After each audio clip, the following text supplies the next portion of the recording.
Good morning সকলকে। একটা ছোট্ট বিষয় বলতে চাই যে এখন সোশ্যাল মিডিয়ায় চারিদিকে প্রচুর একটা প্রতিক্রিয়া দেখতে পাচ্ছি, অনেকেই করছে, সবাই বলছে মির্জার শো পাওয়া নেই, কম শো পাওয়া নেই বা কিছু।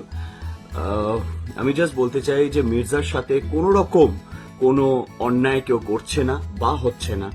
মির্জা এখনকার সময়ে সব থেকে বড় রিলিজ হতে চলেছে, 135 থেকে 140টি থিয়েটার মির্জা পেতে চলেছে এবং সেটা আমি সত্যি খুব খুশি। আর যারা এই প্রতিক্রিয়াগুলো করছে যে মির্জা কেন শো পাচ্ছে না, তারা জানি অবশ্যই বাংলা ছবির ভালোর জন্য বলছে, বাংলা ছবির পাশে আছে, তার জন্য অনেক অনেক ধন্যবাদ।